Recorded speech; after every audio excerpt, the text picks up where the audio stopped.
The rain that changed everything a storm, a stranger, a secret that could destroy her or save her forever.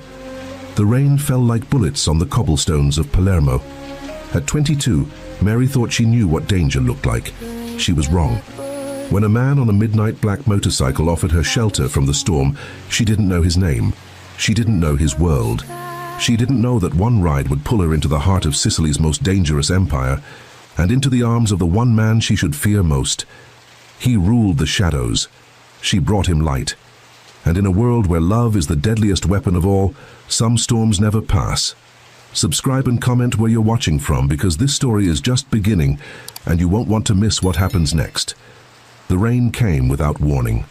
One moment, the Sicilian sky had been bruised with twilight. Deep purples bleeding into burnt orange along the horizon, the kind of sunset that poets wrote about and painters tried desperately to capture on canvas. The next, the heavens cracked open with a sound like the world splitting apart, and water poured down in sheets so thick that Mary could barely see 3 feet ahead of her outstretched hand. She pressed herself against the rough stone wall of a shuttered bakery, her breath coming fast and shallow, creating small clouds of mist in the suddenly cold air. Her cotton dress, the pale yellow one she'd chosen so carefully that morning because it made her feel pretty and confident, now clung to her skin like a second layer, completely useless against the deluge. Her phone was dead, the battery drained hours ago from taking too many photos of the beautiful city. Her shoes, delicate strappy sandals that had seemed so appropriate for a summer wedding, were now ruined beyond repair, the leather already beginning to separate from the soles. And the narrow street she'd taken as a shortcut, a stupid, reckless decision, born from wandering too long and losing track of time, was now completely empty, dark, and utterly unfamiliar. This wasn't how tonight was supposed to go. Mary had come to Palermo for a wedding. A distant cousin she barely knew, someone she'd met maybe twice in her entire life, marrying a man from a family she'd never met. Her mother had insisted, using that tone that left no room for argument. Family is everything, Mary. You must go. You must show respect. You represent us there. So she'd flown in from Rome alone because her mother was too ill to travel, smiled dutifully through the lengthy ceremony in a church that smelled of incense and centuries of prayers, danced with old uncles who smelled like expensive cigars and cheap wine, and then, like the idiot she apparently was, she'd wandered off alone after the reception ended, chasing the romantic notion of seeing the old city by moonlight, of discovering hidden corners and secret piazzas that tourists never found. Now the moon was gone, completely swallowed by storm clouds that seemed to have appeared from nowhere, and she was alone in a place she didn't know, in a city that felt suddenly hostile and dangerous in ways she couldn't quite articulate. A crack of thunder split the air so loud and close that Mary could feel it vibrate in her chest. She flinched violently, her heart hammering against her ribs like it was trying to escape. She pulled her arms tighter around herself, trying desperately to will warmth back into her limbs, but it was useless. Her teeth chattered. Her hair hung in dark, wet ropes down her back, dripping steadily onto her already soaked shoulders. Water ran down her face, rain mixed with what might have been tears of frustration and fear, though she refused to acknowledge them. She needed to move, find a taxi, find a hotel, find someone, anyone who could help her, anything. But the street was completely deserted, not a single soul in sight, not even a stray cat seeking shelter. And then she heard it, the low, rumbling growl of an engine. It came from somewhere behind her, cutting through the roar of the rain like a predator's purr, deep, powerful, purposeful. Mary turned slowly, squinting through the downpour, and saw a single headlight piercing the darkness like a lighthouse beam. The sound grew louder, closer, until the shape of a motorcycle emerged from the mist, sleek, black, powerful, moving through the rain with almost supernatural ease. It slowed as it approached her, the engine dropping to a low rumble. Mary's pulse spiked, adrenaline flooding her system. Every instinct she possessed told her to run, to flee into the maze of streets, to hide. But where? She was lost. The streets were a labyrinth she didn't know how to navigate. She was soaked to the bone, freezing, and the bike was already stopping just a few feet away from where she stood trembling. The rider killed the engine. Silence fell, or as close to silence as the storm would allow. The rain drummed on ancient stone, on gleaming metal on her exposed skin, The man on the motorcycle didn't move at first. He just sat there completely still, one gloved hand resting casually on the handlebar, his face completely hidden beneath a matte black helmet that reflected nothing. Mary's breath caught in her throat. Her heart pounded so hard she thought it might actually break through her ribs. Then, slowly, deliberately, he reached up and removed the helmet. The world seemed to still. Even the rain seemed to pause, though she knew that was impossible. He was beautiful. No, beautiful was too soft a word, too gentle, too inadequate. He was carved from something darker, something more primal and dangerous. Sharp jaw shadowed with dark stubble that suggested he hadn't shaved in days. High cheekbones that could have been sculpted by a master artist. A mouth that looked like it rarely smiled but would be devastating when it did. And eyes, God, his eyes, so dark they looked black even in the dim glow of the street lamp behind him. Eyes that locked onto hers with an intensity that made her forget for just a second that she was cold and wet and afraid. He didn't smile, didn't speak, just looked at her with those impossibly dark eyes. And in that look, Mary felt something shift inside her chest. A pull, a magnetic recognition she couldn't name and didn't understand. "You're going to catch pneumonia," he said finally. His voice was low, rough, with the kind of accent that wrapped around Italian vowels like velvet draped over steel, beautiful and dangerous all at once. Mary blinked rapidly, water dripping from her lashes. I'm fine." A lie. They both knew it. She could see it in the slight arch of his eyebrow, the almost imperceptible tilt of his head.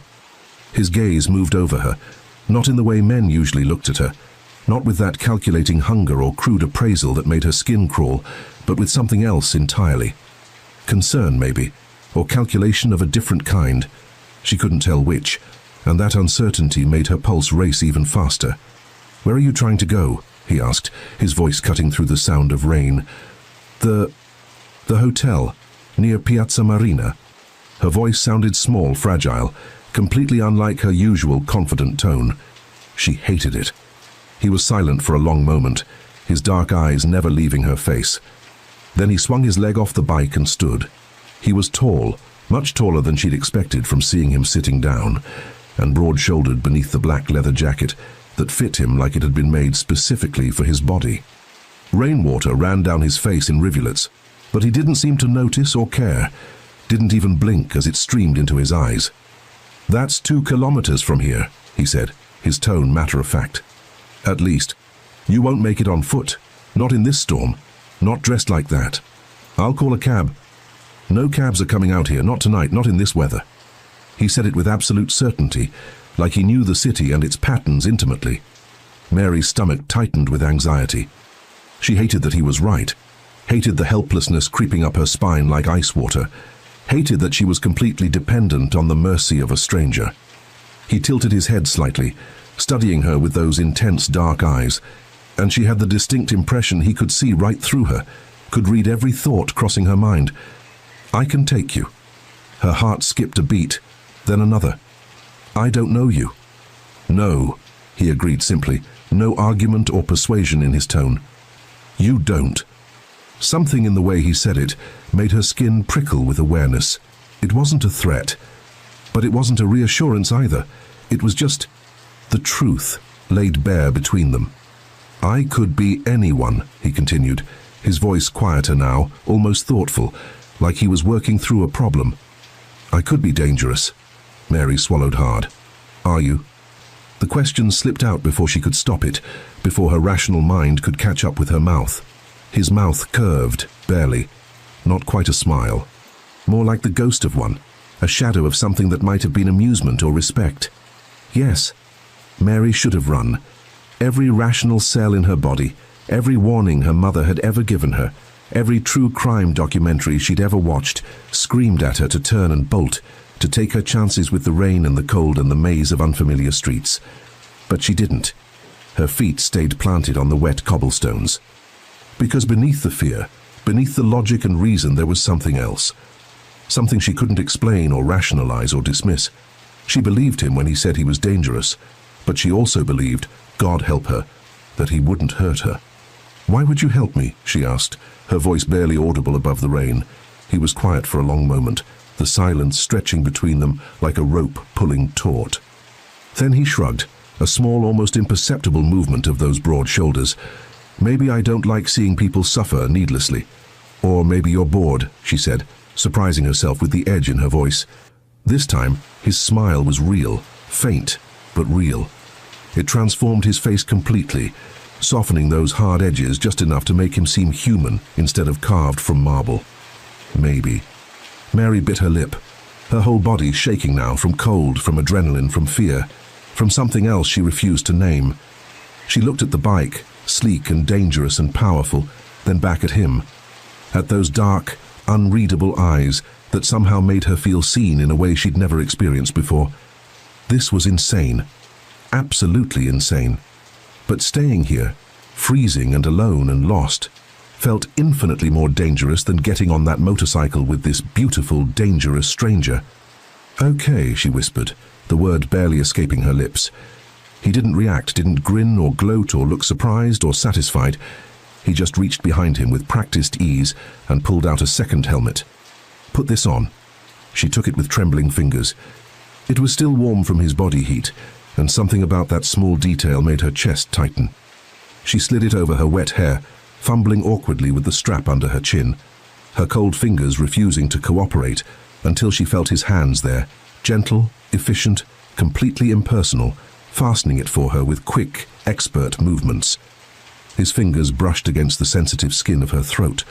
A shock of heat raced through her entire body, so sudden and fierce and unexpected that she gasped audibly. He pulled back immediately, his jaw tightening, a muscle jumping in his cheek. "Get on." Mary obeyed, swinging her leg over the seat behind him, her soaked dress riding up her thighs. The leather was slick with rain, and she had to grip his waist to keep from sliding off. Beneath the jacket, she could feel the hard lines of muscle, the steady rhythmic rise and fall of his breathing, the warmth of his body cutting through the cold. He didn't say anything, didn't tell her to hold on or warn her or offer any instructions, just started the engine. The bike roared to life beneath them, vibrating through her bones, powerful and alive. And then they were moving. Fast, cutting through the rain like a blade through water, the world blurring into streaks of light and shadow. The wind tore at her soaked dress, but she didn't care anymore.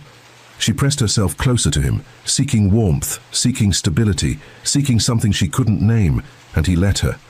His body was solid, unmovable, like an anchor in the storm. The city blurred around them. Narrow medieval streets gave way to wider avenues lined with shops and cafes. The storm raged on, relentless, but inside the cocoon of his body and the bike and the speed, Mary felt safe. It made absolutely no sense. But it was true. She didn't know how long they rode. Time seemed to lose all meaning, becoming fluid and strange. But eventually he slowed, turning onto a quieter street lined with elegant buildings, and then there it was, her hotel. The lights glowing warmly through the rain-streaked windows, like a beacon of civilization and safety. He stopped directly in front of the entrance and killed the engine. Silence again, deafening after the roar of the bike. Mary climbed off on shaky legs, her muscles protesting after gripping the bike so tightly. Her hands fumbled with the helmet strap, but this time he didn't help. He just watched her, his expression completely unreadable, those dark eyes tracking her every movement.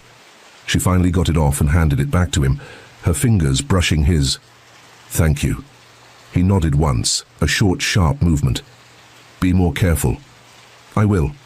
She should have walked away then, should have turned around, gone inside, taken a hot shower, ordered room service, and forgotten this ever happened.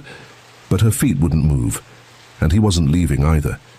He just sat there, rain running down his face in steady streams, his dark eyes locked on hers like he was memorizing every detail. "What's your name?" she asked, the question tumbling out before she could stop it. For a long moment she thought he wouldn't answer. His jaw worked, like he was debating whether to tell her the truth or lie. Then, Liam. The name fit him, strong, simple, dangerous. "I'm Mary."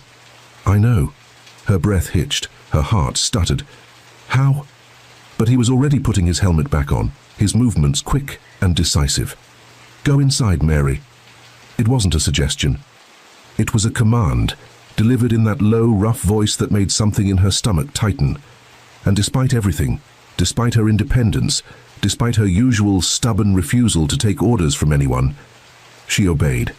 She turned and walked toward the hotel doors, her heart pounding so hard she thought it might actually crack her ribs.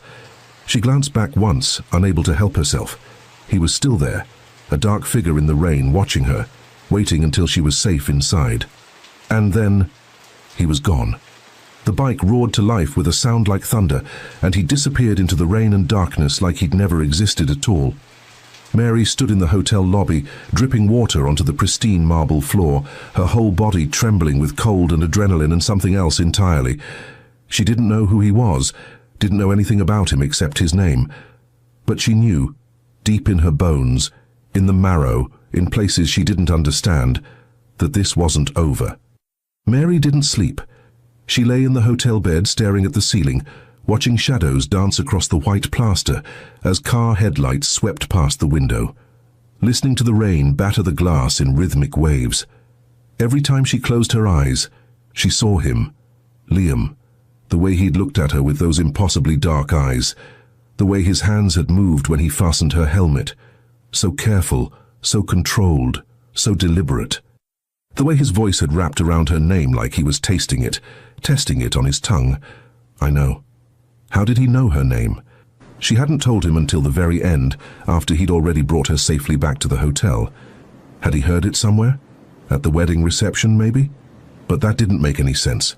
The reception had been absolute chaos, hundreds of people she didn't know, all talking and laughing and drinking, music so loud she could barely hear herself think.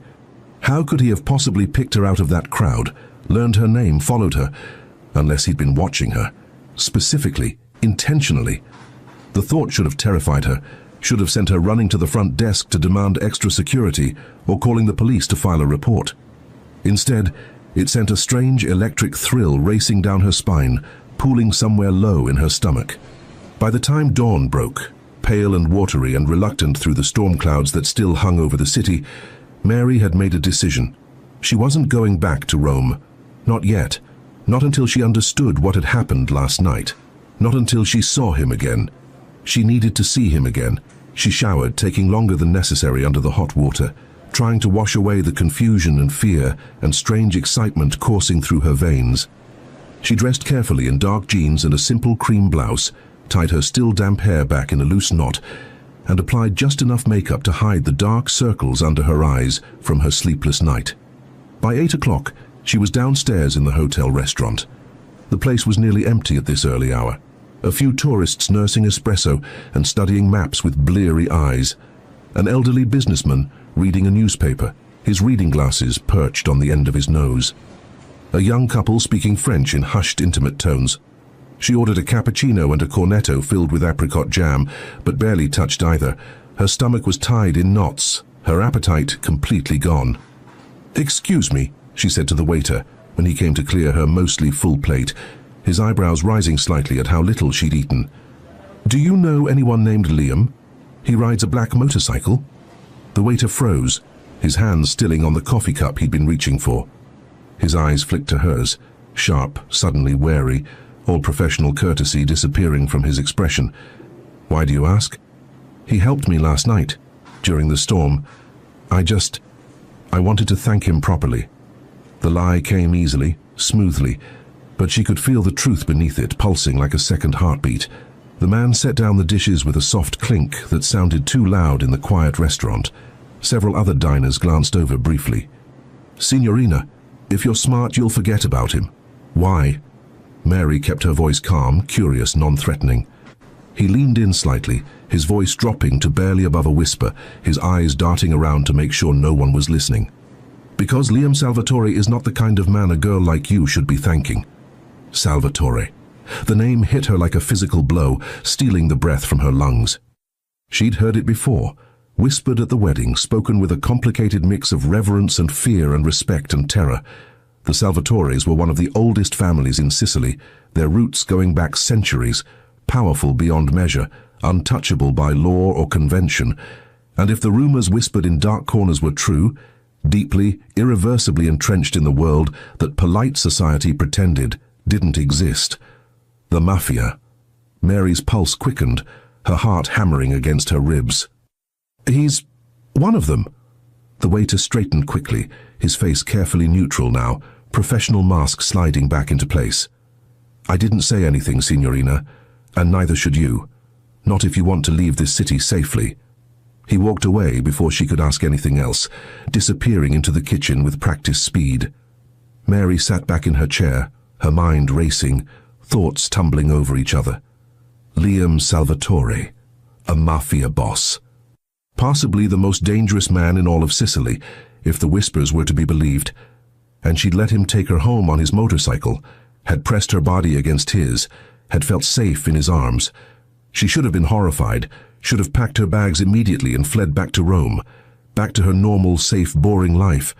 But instead, she felt that same inexplicable pull, stronger now, sharper, more insistent, tugging at something deep inside her chest. She had to see him again. But how? She couldn't just walk into Mafia headquarters and ask for him. She didn't even know where to begin looking. The answer came that afternoon, delivered in the form of a note slipped under her hotel room door. Mary found it when she returned from a restless, aimless walk through the rain-soaked streets, her mind too full of questions to sit still. A single piece of heavy, cream-colored paper, folded once with precise, sharp creases. No envelope, no name. She opened it with trembling fingers. Piazza San Domenico, 8 p.m., come alone. No signature, but she didn't need one. She knew. Her heart slammed against her ribs, so hard it almost hurt. This was insane. Meeting a stranger, a dangerous stranger with ties to organized crime, in a public square at night. Alone. Everything about it screamed trap, screamed danger, screamed terrible idea. But she was going. She knew she was going before she'd even finished reading the note. Piazza San Domenico was breathtaking in the evening light. The Baroque church loomed over the square, its ornate facade glowing amber and gold in the glow of antique street lamps. A few people wandered through the space, couples holding hands and stealing kisses, an old woman in black feeding pigeons from a paper bag, a street musician playing haunting melodies on a violin.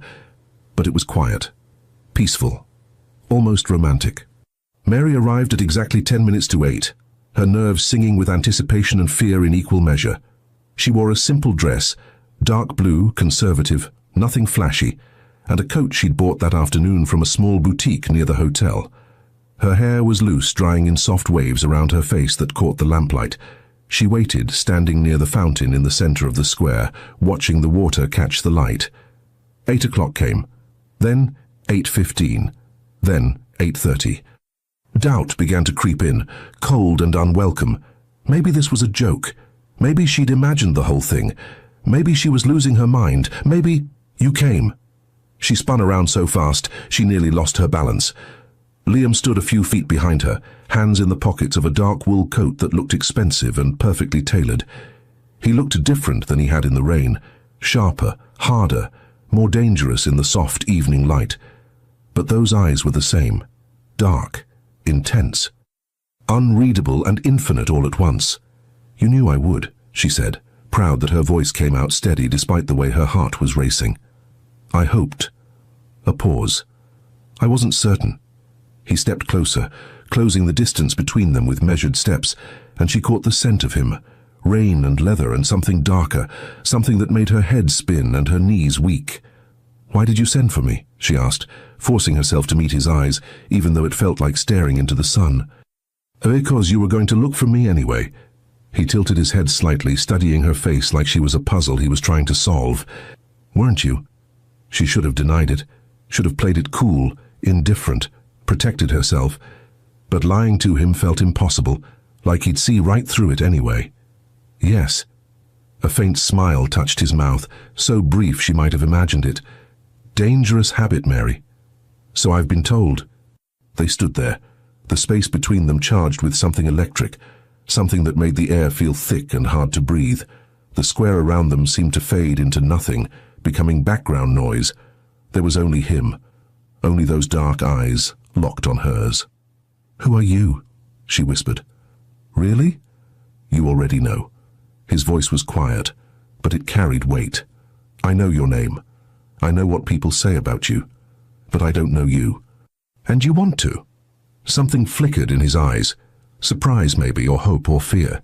She couldn't tell. Yes. The word hung in the air between them, raw and honest and completely vulnerable. Liam was silent for a long moment, his jaw working like he was fighting some internal battle. Then he reached out, slowly, telegraphing the movement, giving her plenty of time to pull away, and brushed a strand of hair from her face. His fingers grazed her cheek, feather-light, and she shivered despite the warmth of the evening. "You should be afraid of me," he said softly, his voice rough. "I know. But you're not." "No." "Why?" The question sounded genuine, like he truly didn't understand. She didn't have an answer, not one that made sense, not one she could articulate. So she just looked at him, letting him see the truth in her eyes, letting him read whatever he needed to see there. Whatever he saw made his jaw tighten, made his hand drop away from her face like her skin had burned him. He took a step back as if needing distance, needing space to think. "This is a mistake." "Then why did you bring me here?" "Because I'm selfish." His voice was rough now, almost angry, but she sensed the anger was directed at himself, not her. "Because I wanted to see you again, even though I shouldn't. Even though it puts you in danger just being near me, just being seen with me." "What kind of danger?" He laughed, but it was a bitter, hollow sound with no humor in it. "The kind you can't begin to imagine, Mary. The kind that doesn't forgive or forget. The kind that destroys everything it touches. I'm not afraid." "You should be." "Maybe." She took a step toward him, deliberately closing the distance he'd created, refusing to let him push her away. "But I'm not." For a moment, she thought he might walk away. Thought he might disappear again into the shadows, leaving her alone in the square with nothing but questions and an aching chest. But he didn't. He just stood there, his dark eyes locked on hers, a war raging visibly behind them. And then, he made a decision. She saw it happen, saw something shift in his expression. "Come with me," he said, his voice steady now. "Where?" "Somewhere we can talk. Somewhere safe. Somewhere private." She shouldn't have agreed. Shouldn't have followed him through the winding medieval streets, away from the lights and the people and the safety of witnesses, deeper into the quiet shadows of the old city where anything could happen. But she did, because whatever this was, whatever madness had gripped her, whatever force was pulling them together, she couldn't walk away. Not yet. Not from him. Maybe not ever. He led her to a place she never would have found on her own in 1,000 years of searching. A small cafe tucked into a narrow alley so hidden it might as well have been invisible, camouflaged by shadows and time. No sign announcing its presence. No lights to draw attention, just a weathered wooden door with peeling green paint and a single window covered by faded lace curtains that had probably been white once, decades ago. Liam pushed the door open without knocking, without hesitation, and the warm scent of fresh coffee and burning wood and something baking spilled out into the cool night air like an embrace.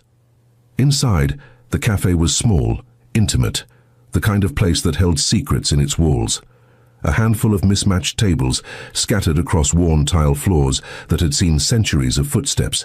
Shelves lined with bottles of wine and grappa and limoncello, dusty labels suggesting they'd been there for years. An old man behind a scarred wooden counter who looked up when they entered, his deeply weathered face breaking into a slow, genuine smile that created 1,000 wrinkles. "Liam," the man said, his voice like gravel tumbling in a steel drum. "It's been too long, ragazzo." "Nonno." Liam's voice softened, just a fraction, barely noticeable, but enough for Mary to catch it, to realize this was someone who mattered to him.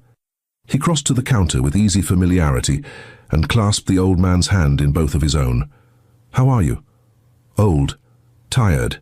Still breathing, which is more than I can say for most of my friends." The man's sharp eyes flicked to Mary, open curiosity gleaming there, assessing her with the kind of look that missed nothing. "And who is this?" "A friend." The word, or was it a lie, hung in the air between them, heavy with meaning. Mary felt the weight of the old man's gaze, measuring her, judging her, deciding whether she was worthy of whatever this place represented. Then he nodded slowly, as if she'd passed some invisible test she hadn't known she was taking. "Sit," he said, gesturing toward the tables with a gnarled hand. "I'll bring you something to eat. You both look like you could use it." Liam guided her to a table in the corner, away from the few other patrons scattered throughout the small space. Old men playing cards, a couple speaking in hushed tones over wine. He pulled out a chair for her, a surprisingly courteous, old-fashioned gesture, and then sat across from her, his back to the wall. A deliberate choice, she realized, so he could see the door, so nothing could surprise him, always watching, always aware, always ready. "This place," Mary said softly, glancing around at the worn wood and faded photographs on the walls. "It's hidden." "It's safe," Liam corrected, his voice quiet. "There are places in this city where the rules don't apply the same way, where the world outside stays outside, where old loyalties matter more than money or power. And this is one of them?" "Yes." She wanted to ask more, wanted to understand this world he lived in, the shadows he moved through, the rules that governed his life. But before she could form the questions, the old man returned with a wooden tray. Fresh bread still warm from the oven, sharp cheese, olives glistening with oil, thin slices of prosciutto, 2 glasses of red wine the color of blood. "Eat," he said simply, and then he disappeared again, vanishing into the back room like smoke. Mary picked at the bread, tearing off small pieces, her appetite completely non-existent despite not eating much all day. Liam poured the wine with precise movements, his hands steady and controlled. Everything about him was controlled, she realized. Every gesture, every word. Even the way he breathed seemed deliberate, measured. "You said this puts me in danger," she said finally, unable to keep the questions locked inside any longer. "Being near you." He took a slow sip of wine, his eyes never leaving hers over the rim of the glass. "Yes." "Why?" "Because I have enemies, Mary. Powerful ones, dangerous ones, and they don't hesitate to hurt the people I care about to get to me." The people I care about. Her heart stumbled over the words, tripping and racing. "You don't even know me." "I know enough." "Like what?" She challenged him with her eyes, with the tilt of her chin. He set down his glass with careful precision, his gaze intense and unwavering. "I know you're 22. I know you came from Rome for a wedding you didn't want to attend. I know you're braver than you should be, and that you don't listen when people tell you to stay away from danger. I know you have a scar on your left knee from falling off your bike when you were 7. I know you prefer cappuccino to espresso. I know you bite your lip when you're nervous." Mary's breath caught in her throat, her pulse thundering in her ears. How do you know all that?" "I make it my business to know things," he said quietly, something dark flickering in his eyes. "Especially when someone interests me. Especially when someone makes me feel things I thought I'd buried a long time ago." "And I interest you?" "Yes." The word was simple, final, absolute, and it sent heat racing through her veins like wildfire. "Why?" she whispered, her voice barely audible. Liam was silent for a long moment, his jaw working, muscles moving beneath his skin. Then he leaned forward, elbows on the scarred table, closing the space between them until she could see the flecks of gold hidden in his dark eyes. "Because when I saw you standing in the rain, soaked and shivering and lost, you looked at me like I was human. Not a monster, not a ghost, not something to fear or use, just a man." His voice was rough, raw, stripped of all the careful control he usually maintained, and Mary felt something crack open inside her chest. "And when I touched you," he continued, his eyes burning into hers, "when I helped you with that helmet, when my fingers brushed your throat, I felt something I haven't felt in years, something I thought I'd lost forever, something I thought this life had killed inside me." "What?" She could barely form the word. He didn't answer directly. But the look in his eyes, vulnerable and fierce and desperate all at once, said everything his words couldn't. Mary's pulse thundered so loudly in her ears she could barely hear the quiet conversations around them, the soft music playing from somewhere in the back. She should have been afraid, should have run while she still could, but instead she reached across the table and placed her hand over his, her fingers trembling slightly. His skin was warm beneath hers, rough, scarred in places she couldn't see but could feel beneath her fingertips, a life written in marks and wounds. He went absolutely still, like he'd stopped breathing. "I'm not afraid of you, Liam," she said softly, meaning every word. "You should be." Maybe, but I'm not. For a long moment, neither of them moved. The cafe around them faded into nothing, becoming background noise, meaningless. There was only his hand beneath hers, the heat of his gaze, the electric charge humming in the air between them like a live wire. And then, slowly, carefully, like he was handling something infinitely precious and fragile, he turned his hand over and laced his fingers through hers. It was such a simple gesture, but it felt like a promise, like a vow. "If you stay," he said quietly, his voice rough with emotion, "if you let this continue, there's no going back. Do you understand? Once you're in my world, you can't just walk away. It doesn't work that way." Mary's throat tightened, her chest aching. "Yes. And you still want this? Want to know me? Want to risk everything for something that might destroy you?" She didn't hesitate. "Yes." Liam closed his eyes briefly, as if warring with himself, as if fighting demons she couldn't see. Then he opened them again, and the decision was made, clear in his expression. "Then I'll protect you. No matter what it costs me, no matter what I have to do. I don't need protection. Yes, you do. You just don't know it yet. You don't understand this world, Mary. You don't understand what people like me are capable of, the good and the terrible." Before she could argue, before she could tell him she was stronger than he thought, the door to the cafe opened with a soft creak. A man stepped inside, young, maybe late 20s, lean and sharp-eyed, dressed in dark clothes. His eyes swept the room in one practiced motion and landed immediately on Liam with recognition and urgency.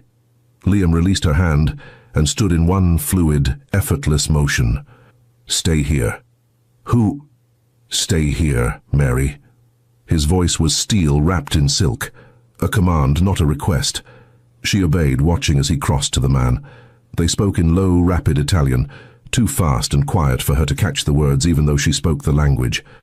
But she saw the tension in Liam's shoulders, the way his hand moved instinctively toward his side, toward a weapon she suddenly realized he must be carrying, hidden beneath his coat.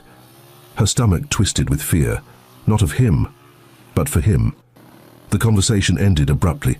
The man nodded once, sharp and military precise, and left, the door swinging shut behind him with barely a sound. Liam stood there for a moment, his back to her, his body taut with barely restrained violence like a predator ready to strike. Then he turned and crossed back to the table, his expression carefully neutral, but his eyes dark with worry. "We need to go," he said, his voice clipped. "What's wrong?" "Nothing you need to worry about. Not yet. But we can't stay here." "Liam." "Mary." He took her hand, pulling her gently but firmly to her feet. "Trust me. Please." She looked into his eyes and saw something she hadn't seen before. Not fear. He didn't seem capable of fear, but urgency, concern, a desperate need to keep her safe. "Okay," she whispered. He led her out of the cafe, back into the night. The streets were darker now, emptier, the few people who'd been out earlier having retreated to warmth and safety. The rain had stopped, but the air was thick with moisture, clinging to her skin and clothes. They walked quickly, his hand tight around hers, until they reached his motorcycle parked in a shadowed alcove between two ancient buildings. "Get on," he said, handing her the helmet he'd pulled from the storage compartment. This time, she didn't hesitate. She climbed on behind him, wrapping her arms tightly around his waist, pressing herself against his back, and he took off into the night, like they were being chased by ghosts. The city blurred past them in streaks of light and shadow. She didn't know where they were going, didn't care. She just held on to him, her cheek pressed against the leather of his jacket, feeling the steady, strong rhythm of his heartbeat beneath her ear. And she knew, deep in her bones, in her soul, that her life had just changed forever, that there was no going back, that she didn't want to. They rode for what felt like hours, leaving the city lights behind and climbing into the hills that ringed Palermo like protective arms.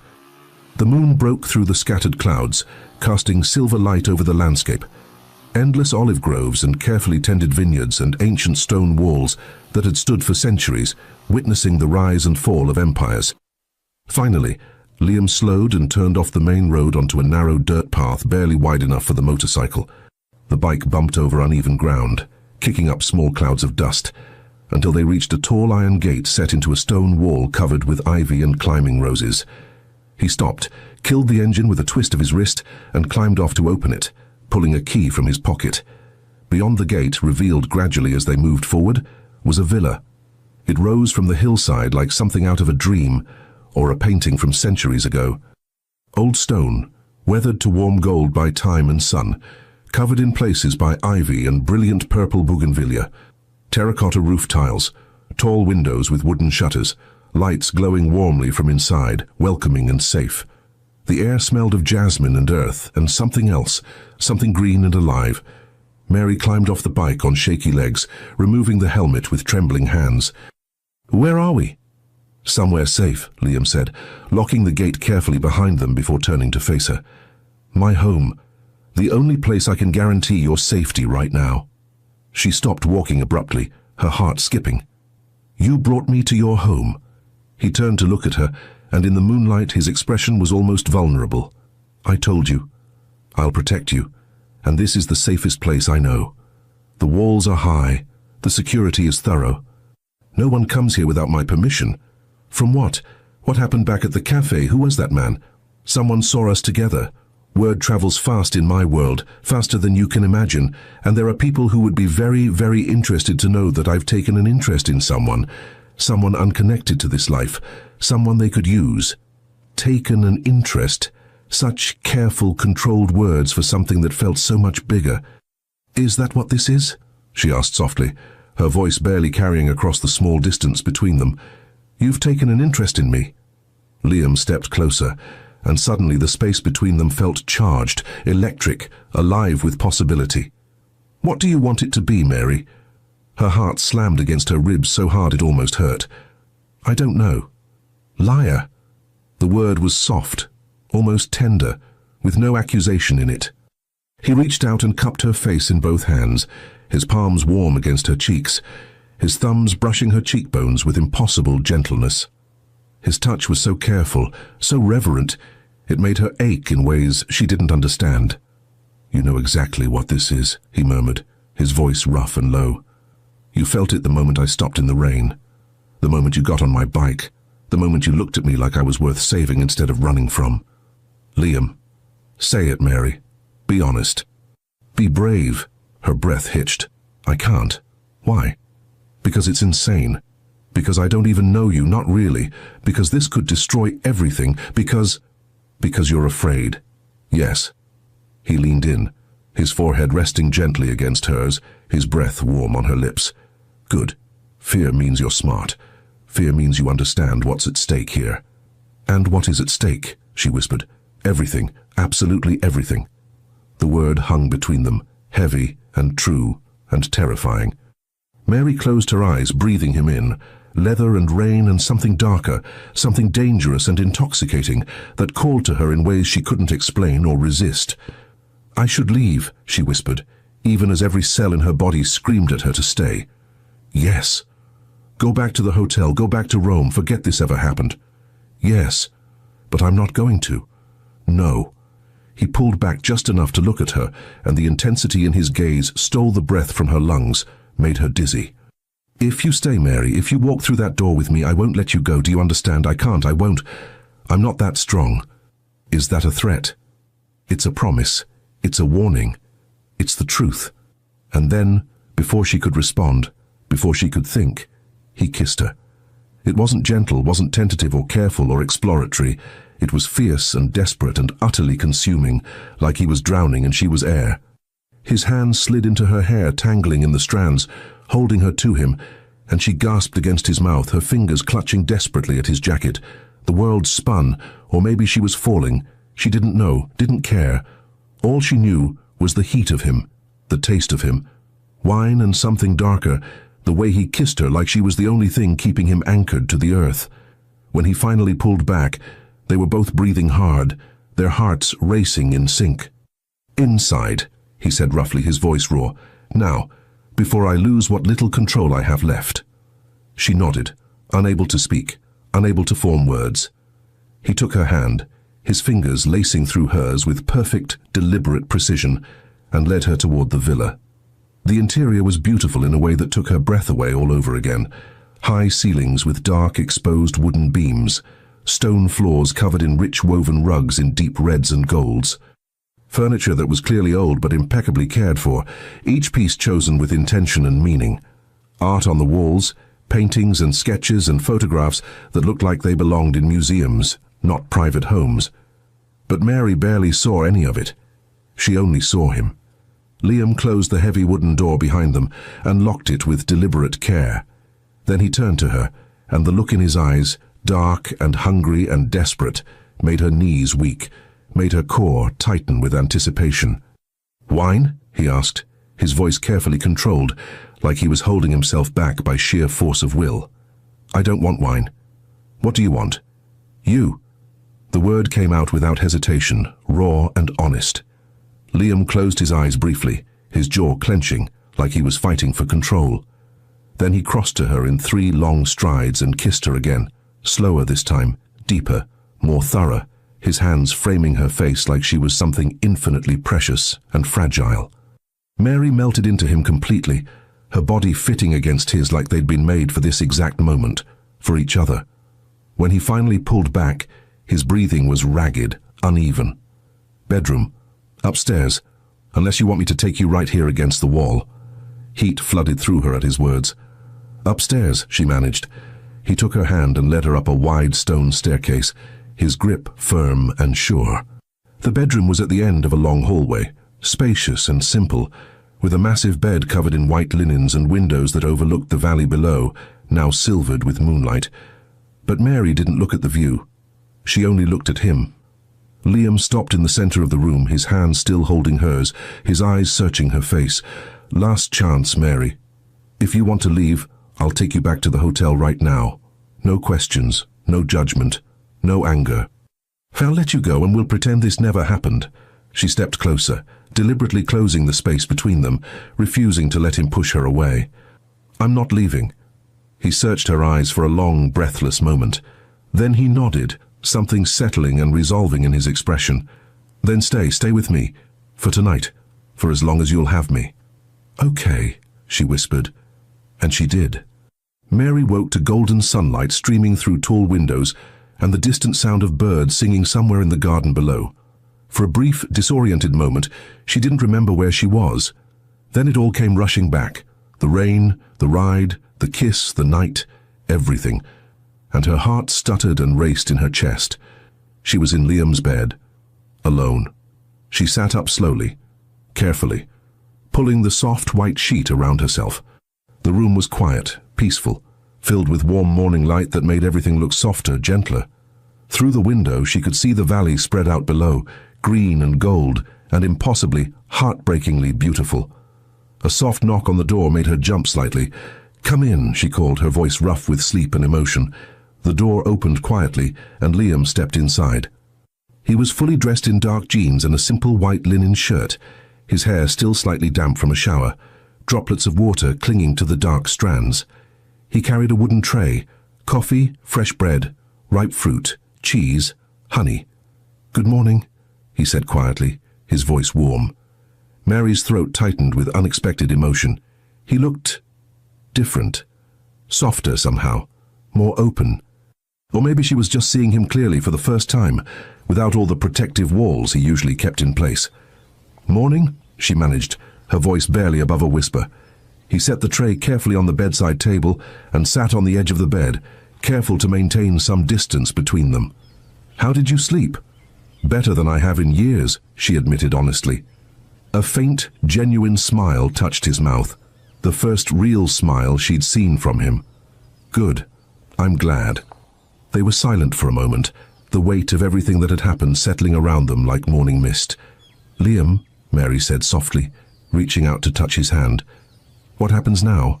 After this? After last night?" He looked down at their joined hands, his thumb brushing slowly over her knuckles. "I don't know. This has never happened to me before." "What hasn't?" "Caring about someone who isn't part of this world. Wanting to protect someone more than I want power or control. Feeling like my heart might actually stop if something happened to you." Her breath caught. "Do you regret it? Last night?" "No." The word was immediate, fierce, absolute. "Never. Not for a single second." "Then what's wrong?" I can see it in your eyes." He looked up at her, and she saw the conflict there, the war between what he wanted and what he thought was right. "I told you last night. Being with me puts you in danger. Real serious danger. And now that we've—" He trailed off, his jaw tightening with emotion. "Now it's real," she finished for him, understanding dawning. "Yes, now people will know. We'll see. Will use it against me. Against us." Mary squeezed his hand tightly. "I'm not afraid, Liam. You should be. You don't understand what these people are capable of. Then help me understand. Tell me. Explain your world to me instead of trying to protect me from it." He looked at her for a long moment, something shifting in his expression. Then he sighed, a sound that seemed to come from deep in his soul. "My family, the Salvatores, we've controlled parts of this island for 300 years, longer than some countries have existed. We're not just criminals, Mary, we're a system, a government within the government. We settle disputes. We protect people the law won't protect. We provide for families who have nowhere else to turn." "And the illegal parts?" she asked quietly. "Yes, those too. I won't lie to you about what I am, what I do." His eyes were steady on hers, unflinching. "But I also won't apologize for surviving in a world that was chosen for me before I was born." She reached out and cupped his face, feeling the roughness of his morning stubble against her palm. "I'm not asking you to apologize. I'm asking you to let me in, to let me choose this. Choose you, with my eyes open."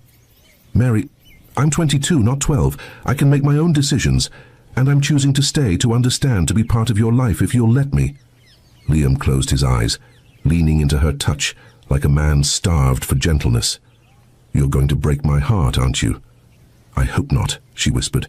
"I really hope not." He opened his eyes and pulled her into his arms, holding her close, his face buried in her hair. "Then stay. For today. Let me show you my world. The real parts, not just the dangerous ones." "Okay," she said against his chest, feeling his heartbeat strong and steady beneath her cheek. "Show me." And for 3 perfect days, he did. Liam showed her his Sicily, not the tourist version with cathedrals and markets and guided tours, but the real one, the hidden one, the one that lived in shadows and secrets and fierce, ancient loyalties. He took her to the olive groves his family had tended for generations, showing her trees that were hundreds of years old, their trunks twisted and gnarled like old men. He explained how his great-great-grandfather had planted this section, how each tree had a story, a history. He drove her to the cliffs overlooking the sea where he used to escape as a boy, when the weight of his family name became too heavy to bear. They sat on sun-warmed rocks and watched waves crash against ancient stone, and he told her about the dreams he'd had before duty crushed them. He brought her to a small church in the hills where his grandmother was buried, the woman who had raised him when his parents died too young. He knelt at her grave and spoke to her in Italian, too soft for Mary to hear, but she saw his shoulders shake once, saw him wipe his eyes before he stood. "She would have liked you," he said quietly, taking Mary's hand. "She always said I needed someone who could see past the armor to the man underneath." "Was she right?" Mary asked. "I think maybe she was." At night, they returned to the villa. They cooked dinner together in the massive kitchen, him teaching her how to make proper pasta from scratch, her laughing when flour ended up everywhere except where it was supposed to be. They sat on the terrace under the stars, drinking wine and talking about everything and nothing. He told her stories, about his childhood, wild and free before responsibility found him. About the moment he realized the family business wasn't just olive oil and wine and legitimate enterprises, but power and fear and blood. About the day he took over, when his father was killed by a rival family and the weight of the Salvatore name fell on his 19-year-old shoulders like a mountain. "I was too young," he said one night, staring out at the valley bathed in moonlight. "Too angry, too broken. But I didn't have a choice. Walk away, and everyone who depended on us would suffer. Stay, and lose any chance of a normal life." Mary leaned her head on his shoulder, breathing in his scent. "Do you ever wish you could walk away? Just leave it all behind?" "Every single day," he admitted quietly. "Then why don't you?" "Because if I walk away, the people who depend on me suffer. My family, not just blood, but the families who have been loyal for generations, the ones who have nowhere else to turn, the widows and orphans we support, the businesses we protect from predators worse than us." He paused, his hand tightening around hers.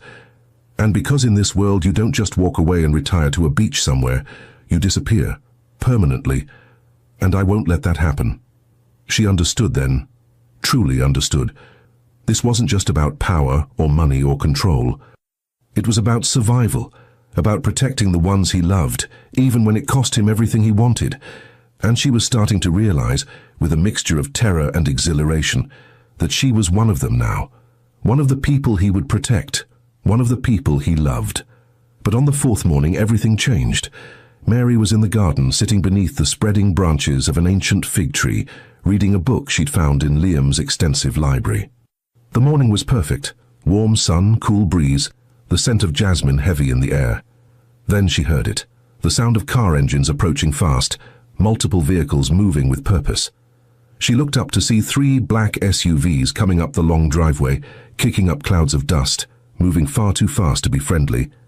Her stomach dropped, cold fear flooding through her veins. Liam appeared from the house almost instantly, his expression hard, all the softness of the past few days completely gone. "Inside now. What's happening? Mary, go inside, lock yourself in the bedroom, don't come out until I tell you it's safe." The command in his voice left absolutely no room for argument. She stood quickly, the book falling forgotten to the ground, and hurried toward the villa. But she didn't go inside. She couldn't. Instead, she pressed herself against the stone wall near the entrance, hidden in the shadows, watching. The SUVs stopped in a dramatic cloud of dust and exhaust. Men climbed out, 6 of them, all dressed in expensive dark suits, all carrying themselves with the kind of confidence that came from knowing they were dangerous and untouchable. But it was the man who emerged from the lead vehicle that made Mary's blood run cold. He was older than Liam, maybe 50 or 55, with silver hair swept back from a face like carved granite, all sharp angles and hard lines. He walked with the kind of absolute authority that didn't need to be announced or explained. It simply was, undeniable, inevitable. "Liam," the man said, his voice carrying easily across the courtyard, smooth and cultured, and somehow threatening despite the pleasant tone. "We need to talk family business." "Luca," Liam's voice was ice, cold enough to freeze. "You're not welcome here, not anymore." Luca smiled, but the expression didn't reach his eyes. "Since when do family need an invitation? Since when do blood relatives require permission to visit? Since you made it clear your loyalty is to yourself, not the family." Family.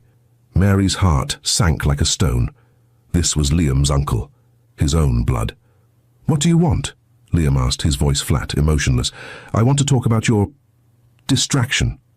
Luca's cold gaze flicked toward the villa, and Mary knew with absolute certainty that he was talking about her. That he knew she was there, even hidden in shadows. Liam stepped forward, his body blocking Luca's view, protective and territorial. "Careful, uncle. Choose your next words, very carefully." "Or what?" Luca's smile widened, showing teeth. "You'll threaten me? Your own uncle? The man who helped raise you after your father died?" "If I have to." "Yes." The air crackled with tension so thick Mary could barely breathe. The men behind Luca shifted subtly, hands moving toward concealed weapons. Her pulse roared in her ears, fear flooding her system. "She's made you weak," Luca said softly, almost gently, which somehow made it worse. "Soft, vulnerable.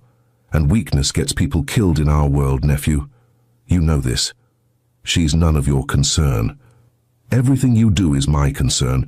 You're the head of this family, the Don, and bringing a stranger into your bed, into your home, into your heart, is reckless, dangerous. It gives our enemies exactly what they need to destroy you." Liam's jaw tightened, muscles jumping beneath his skin. "This conversation is over." "Not yet." Luca took a deliberate step closer. "Get rid of her, Liam. Send her back to Rome. Pay her off if you need to, but end this before it becomes a problem we can't solve cleanly." "Never." The word was final, absolute. A line drawn in sand. Luca's eyes narrowed dangerously. "Then you leave me no choice but to protect this family from your weakness, by whatever means necessary. If you touch her, if you even think about touching her, I will kill you myself. Uncle or not, blood or not, I will end you." The threat hung in the air, heavy and real. Luca studied him for a long, tense moment. Then he turned and walked back to the SUV, his movements unhurried, confident. The other men followed like well-trained dogs. At the vehicle, he paused and looked back, his expression unreadable. You've chosen her over your family, over your blood, over everything we built. I hope she's worth it, nephew, because this decision will cost you everything. Then he was gone, the SUVs roaring back down the driveway, leaving only dust and the scent of exhaust and the weight of terrible promises. Liam stood there for a long moment, his hands clenched into fists so tight his knuckles were white, his whole body vibrating with barely restrained violence. Then he turned and saw Mary standing by the door, tears streaming down her face. His expression shattered, all the hard control breaking apart. You shouldn't have seen that, he said quietly, crossing to her. Who was that, really? My uncle, Luca Salvatore, my father's brother, second in command of the family. He threatened me, threatened us. I know, and I won't let him hurt you. I swear it. Mary's voice shook despite her efforts to control it. Liam, what's going to happen? What will he do? He pulled her into his arms, holding her so tight she could barely breathe, like he was trying to absorb her into his body, to protect her by making her part of him. Nothing. I won't let anything happen to you. I'll keep you safe. But even as he said it, even as he held her and whispered promises against her hair, she felt the lie beneath the words. Because in his world, promises couldn't always be kept. And love, no matter how fierce, couldn't always protect you from violence. That night, Liam made arrangements. Mary watched from the bedroom doorway as he paced the study, phone pressed to his ear, speaking in rapid Italian to people she didn't know, making plans, building walls, preparing for war. When he finally hung up, his face was grim. What did you do? She asked quietly. He turned to look at her, and the pain in his eyes nearly broke her heart. I've secured you a flight back to Rome. Tomorrow morning, early before Luca can make his move. Her blood turned to ice. No. Mary, I said no. I'm not leaving you. He crossed to her, taking her shoulders in his hands, his grip gentle but firm. You don't have a choice. Not anymore. Luca won't stop. He'll use you to get to me. He'll hurt you or worse, and I can't let that happen. Then let me help you fight him. There's no fighting him. Not without tearing the family apart, starting a war that will kill innocent people. So you're just going to send me away? Pretend this never happened? I'm going to keep you alive. His voice cracked, raw emotion bleeding through. Even if it destroys me, even if I never see you again, I need to know you're safe. Tears burned her eyes, blurring her vision. What if I don't want to be safe? What if I want to be with you? Then you're braver than you are smart. He pulled her against his chest, holding her like she might disappear. And I love you too much to let you throw your life away for me. Mary's breath caught. Her heart stopped. What did you say? He pulled back just enough to look at her, cupping her face in his hands. I love you, Mary. I've loved you since that night in the rain, maybe even before in some way I can't explain. And because I love you, I have to let you go. No. She shook her head violently. No, you don't get to say that and then push me away. You don't get to make this decision for me. I'm trying to save your life. I don't want you to save me. I want you to love me. I want you to fight for us instead of giving up. I am fighting. His voice rose, anguish cracking through the control. This is me fighting, sending you away, keeping you safe, sacrificing what I want more than anything. That's how I fight for you. It's not enough. Tears streamed down her face unchecked. I love you too, you idiot. I love you and I'm not leaving you to face this alone. He went completely still. What did you say? I love you, she said again, stronger now, meeting his eyes. I don't care about the danger. I don't care about Luca or anyone else. I care about you and I'm not leaving. I'm staying and I'm fighting with you and you can't stop me. For a long moment he just stared at her, his dark eyes searching hers like he was looking for a lie, for doubt, for any reason to push her away for her own good. He found none. Then he kissed her, fierce and desperate and full of everything he couldn't say, couldn't articulate, could only feel. And she kissed him back with equal intensity, pouring all her fear and love and determination into it. When he finally pulled back, his eyes were wet. If you stay, he whispered, his voice rough, there's no going back. You'll be part of this world, part of this life. A target, always. I know. And you're sure? Absolutely certain. I've never been more sure of anything in my life. He closed his eyes, a single tear escaping down his cheek. Then we fight. Together. Whatever comes. Together, she agreed. He kissed her forehead, gentle and reverent. I'll keep you safe. I swear it, on my life. I know you will. Just like I'll keep you safe. He laughed softly, sadly. You can't protect me from what's coming, Mary. Watch me. The attack came 3 days later, at dawn. Mary woke to the sound of gunfire, sharp cracks that shattered the peaceful morning like breaking glass. She bolted upright, her heart hammering, adrenaline flooding her system. Beside her, Liam was already moving, pulling on clothes with practiced speed, grabbing a gun from the nightstand drawer she hadn't known existed. Stay here, he ordered, his voice hard, all softness gone. Lock the door, don't open it for anyone but me. Liam, stay. Here. He kissed her hard and fast. I love you. Remember that. Then he was gone, the door slamming behind him. Mary pressed herself against the wall, her whole body shaking violently. Outside she could hear more gunfire, shouting in Italian, the sound of breaking glass, car engines, chaos. She didn't stay in the bedroom. She couldn't. Moving on instinct, she grabbed one of Liam's shirts from the chair and pulled it on over her nightgown. Then she crept to the door, opened it silently, and moved down the hallway, staying close to the wall.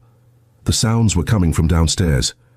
She could hear Liam's voice, sharp and commanding, giving orders, and another voice, Luca's, responding with cold amusement. Elena's stomach twisted with fear and rage. She crept down the stairs, staying in the shadows, and peered around the corner into the main room. The scene was chaos. Furniture overturned, glass shattered across the marble floor, bullet holes in the walls, and in the center of it all, Liam and Luca, facing each other like gunslingers at high noon, both holding weapons. Behind Luca stood 4 armed men. Behind Liam stood 3, men she recognized from the past few days, loyal to him. It didn't have to be like this, Luca said, his voice calm, almost regretful. You could have listened, could have sent her away, could have chosen family over a stranger. She is my family now, Liam said, his voice steady despite the gun pointed at his chest. More than you'll ever be. Luca's expression hardened. Then you'll die for her. And after you're gone, I'll kill her too, slowly. Make an example. Time seemed to slow to a crawl. Luca's finger moved toward the trigger. Mary didn't think. She just moved. No! She screamed, running into the room, throwing herself between them. Liam's eyes went wide with horror and fury. Mary, get back! But it was too late. She stood there, arms spread, shielding Liam with her body. Luca stared at her, his finger frozen on the trigger, surprise flickering across his usually controlled expression. If you want to kill him, Mary said, her voice shaking but clear, you'll have to kill me first. Go ahead, pull the trigger. Murder an innocent woman in cold blood. See how the family respects you then. Silence fell, thick and terrible. Luca's eyes narrowed, studying her like she was a puzzle he couldn't quite solve. You'd die for him? Truly? Without hesitation, she said, meaning every word. Why? What is he to you? You've known him less than 2 weeks. He's everything, she said simply, and if you can't understand that, then you've never loved anyone in your entire life.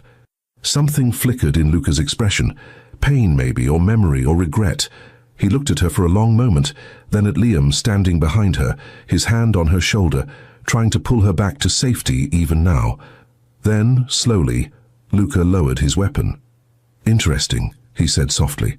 Liam grabbed Mary and pulled her behind him in one swift motion, his body shielding hers.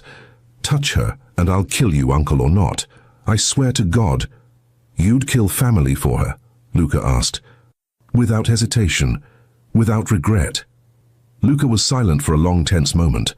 The armed men on both sides remained frozen, waiting for orders. The room held its breath. Then Luca holstered his weapon with a decisive movement. You're a fool, Liam, he said, but there was something different in his voice now. Not warmth exactly, but perhaps understanding. But you're also my nephew, my brother's son, and family, real family, the kind worth dying for, is rare in our world.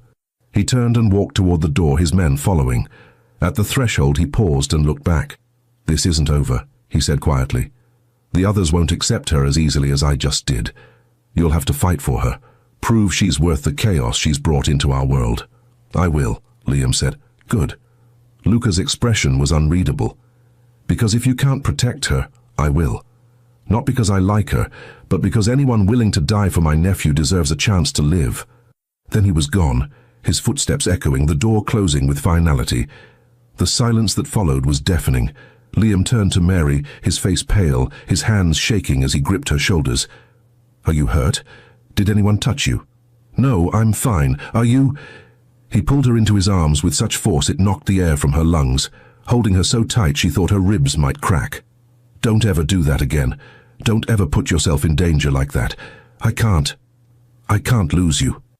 "I couldn't let him hurt you," she said against his chest, her own tears finally falling. "And I can't live if something happens to you." They stood there, wrapped in each other, as the sun rose over the hills, and the danger, for now at least, passed. The weeks that followed were not easy. Luca was true to his word. He didn't attack again. But he also didn't fully accept Mary, didn't welcome her with open arms. The family was divided. Some saw her as Liam's weakness. Others saw her courage in the villa that morning and respected it. But Liam fought for her, every single day. He brought her to family meetings, insisted she be treated with respect. He made it clear that anyone who threatened her threatened him. He slowly, methodically, built a place for her in his world. And Mary learned. She learned the language of power and loyalty. She learned which families were allies and which were enemies. She learned how to move through Liam's world without being crushed by it. She also learned that love, real love, the kind worth fighting for, wasn't about grand gestures or perfect moments. It was about choosing each other every single day, even when it was hard. Especially when it was hard. 1 month after that terrible morning, Liam took her back to the cliffs overlooking the sea, where he'd first told her about his dreams. They sat on the sun-warmed rocks, watching waves crash against ancient stone just like before. But everything was different now. "I have something for you," Liam said quietly. He pulled a small velvet box from his pocket and opened it. Inside was a ring, a simple band of gold, worn smooth with age, delicate and beautiful. "This was my grandmother's," he said, his voice rough with emotion. "She gave it to my grandfather the day they ran away together. They were told it was impossible, that their love would destroy them, that they came from different worlds that could never mix." "What happened?" Mary asked, her heart in her throat. "They built a life anyway. Not an easy one, but a good one. A real one. They had 53 years together before she died. And every single day my grandfather said choosing her was the best decision he ever made." He took her hand, his fingers trembling slightly. "Marry me, Mary. Not because it's safe, it's not. Not because it makes sense, it doesn't. But because I can't imagine a single day of my life without you in it. Because you've changed everything. Because I love you more than I thought it was possible to love anyone." Tears streamed down her face, blurring the beautiful ring, the beautiful man holding it. "Yes," she whispered. "Yes. Always yes." He slipped the ring onto her finger with shaking hands. It fit perfectly, like it had been waiting for her all along. Then he kissed her, soft and slow and full of promises, full of future, full of hope. When they finally pulled apart, both breathing hard, both smiling through tears, Mary looked out at the endless sea and felt something settle in her chest. Peace, belonging, home. "I love you," she said. "I love you too," he replied. "For the rest of my life, for whatever comes, together." "Together," she agreed. And as the sun climbed higher in the endless Sicilian sky, Mary knew the truth with absolute certainty. She'd come to Sicily in the rain, lost and alone and searching for something she couldn't name. And she'd found everything. She'd found danger and desire. She'd found a world she didn't know existed. She'd found strength she didn't know she possessed. But most importantly, she'd found love. Real, fierce, dangerous, beautiful love. The kind worth dying for. The kind worth living for.